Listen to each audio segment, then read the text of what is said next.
नमस्कार, आप देख रहे हैं खबर नौरंगी की और मैं हूं आपके साथ मानवी ठाकुर। शुरुआत करते हैं आज की खास खबरों से। बिहार में विशेष निगरानी इकाई ने एक आईपीएस पर भ्रष्टाचार के मामले में एफआईआर दर्ज की है। विशेष निगरानी इकाई ने अपनी जांच में कई महत्वपूर्ण बिंदुओं का जिक्र किया है। पूरे हिंदुस्तान में बड़ी बड़ी जांच एजेंसी है। यदि बिहार के 1998 बैच के आईपीएस पदाधिकारी पर विशेष निगरानी इकाई के द्वारा जो जांच की गई है, उस जांच रिपोर्ट का यदि अध्ययन किया जाए तो बड़ी बड़ी जांच एजेंसी आश्चर्य करने लगेगी कि कोई आईपीएस पदाधिकारी के पास इस प्रकार की भी संपत्ति हो सकती है। जो जांच में कई महत्वपूर्ण तथ्य आए हैं। लोकसभा चुनाव के जिम्मेदार पदाधिकारी भी एक अहम बिंदु पर ध्यान दें।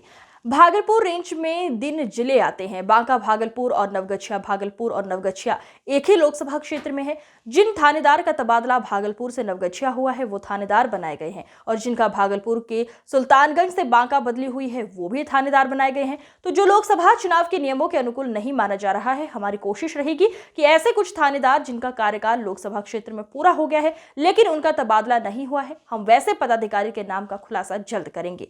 आप देख रहे हैं नौरंगी की रिपोर्ट और क्या कुछ कह रहे हैं हमारे प्रधान संपादक दीपक नौरंगी जी। मार्च है और खबर लोकसभा चुनाव के संबंधित है। लोकसभा चुनाव के संबंधित पदाधिकारी को गंभीरता पूर्वक इस बिंदु पर ध्यान देना होगा।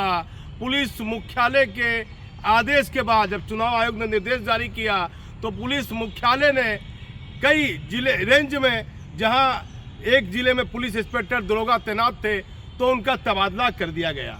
लेकिन ये चर्चा हो रही है भागलपुर रेंज में कि ये चर्चा हो रही है कि जिनका सुल्तानगंज में जो पुलिस इंस्पेक्टर दरोगा थे वह बांका बदली हो गई है। बांका में उनको थानेदार बना दिया गया। बांका लोकसभा क्षेत्र सुल्तानगंज में ही आता है। सुल्तानगंज और बांका लोकसभा क्षेत्र एक ही क्षेत्र है, और जिसके कारण ये नियमानुकूल नहीं माना जा रहा है, क्योंकि लोकसभा बांका के लोकसभा क्षेत्र में सुल्तानगंज आता है। उसी तरह भागलपुर लोकसभा क्षेत्र में नवगछिया आता है, पीरपेती आता है। तो कई थानेदार की तबादला जो किया गया है थानेदार का, उसमें अच्छा जो चुनाव आयोग का जो नियम है उस नियमों का पालन नहीं किया गया है। पुलिस मुख्यालय में बैठे जिम्मेदार पदाधिकारी को ध्यान देना पड़ेगा कि भागलपुर के सुल्तानगंज से कुछ लोग बांका गए, बांका में उनकी पोस्टिंग हो गई, और कुछ लोग भागलपुर से नवगछिया गए, और कुछ पुलिस अफसर को नवगछिया से भागलपुर भेजा गया, और सबको थानेदार में उनकी पोस्टिंग कर दी गई है। चुनाव आयोग के जिम्मेदार पदाधिकारी को ध्यान देना होगा कि ये पुलिस पदाधिकारियों के द्वारा बड़ी लापरवाही आ रही है। हम बिंदु बार बिंदु वैसे पुलिस पदाधिकारी का नाम बताएंगे जो भागलपुर लोकसभा क्षेत्र में अपना कार्यकाल पूरा कर चुके हैं, और जो बांका लोकसभा क्षेत्र में भी अपना कार्यकाल पूरा कर चुके हैं, लेकिन उनका तबादला पुलिस मुख्यालय नहीं कर पाया है।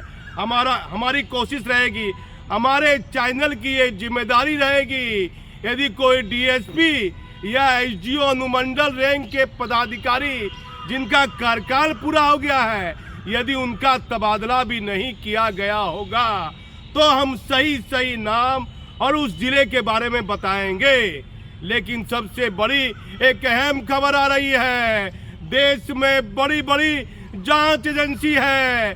मालूम करे कि एक हाई कोर्ट के द्वारा एक निर्देश जारी हुआ है, एक आईपीएस पर एक आदेश जारी हुआ है, महीने के अंदर उस मामले में जांच रिपोर्ट दे, और उस आईपीएस पदाधिकारी जो आईजी रैंक के हैं उस जांच रिपोर्ट में कई महत्वपूर्ण खुलासा किया गया है। लेकिन होली का पर्व बीतने के बाद आपको कई महत्वपूर्ण जानकारी देंगे। भागलपुर में कई मामला अखबार के लोकल अखबार में सुर्खियों में है। मूंछों की चर्चा हो रही है, वो एक अखबार मूंछ की चर्चा कर रहा है।